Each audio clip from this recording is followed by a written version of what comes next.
Hi అండి, అందరికీ నమస్తే అండి. మటన్ కర్రీ ఎలా వండాలో నేను చెప్తున్నాను చూడండి. ఇప్పుడు ఆనియన్స్ వేసుకున్నానండి, ఆయిల్ పోసి అవి బాగా ఫ్రై అవ్వాలి. గోల్డెన్ కలర్లో రావడానికి కొంచెం అంత సాల్ట్ వేయాలి. మటన్ అయితే క్లీన్ చేసి పెట్టుకున్నానండి. ఆ మటను ఈ ఆనియన్స్ గోల్డెన్ బ్రౌన్ వచ్చిన తర్వాత ఈ మటన్ అనేది అందులో వేయాలి. దానికన్నా ముందు కొంచెం పసుపు వేసుకోవాలి.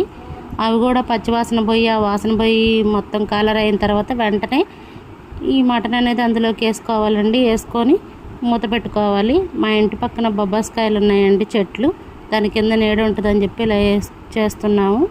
అది మొత్తం 2-3 సార్లు కలబెట్టుకోవాలి. కలబెట్టుకొని ఆ వాటర్ మొత్తం పోయిన తర్వాత ఒకసారి ఈ బొబ్బాస్కాయలు చూడండి ఎలా ఉన్నాయో. తర్వాత మనం మటన్ కర్రీలోకి వెళ్ళిపోదాము. ఇంటి ముందు చెట్లు, ఆ చల్లగాలి ఆస్వాదిస్తూ వంట చేస్తున్నాం. ఇది మా ఇల్లు అండి. మా ఇంటి ముందు కొంచెం ప్లేస్ ఉంటే పెట్టాం. తర్వాత కొంచెం కారం వేసుకొని అల్లం వెల్లుల్లిపాయ పేస్ట్ కూడా వేయాలండి. ఆ రెండు వేసుకొని బాగా కలబెట్టి వాటర్ కంటెంట్ అనేది కొంచెం కూడా మొత్తం పైకి వెళ్ళిపోయిన తర్వాత మూత పెట్టుకొని వాటర్ పోయాలండి. వాటర్ పోసిన తర్వాత వెంటనే మటన్ కర్రీ రెడీ.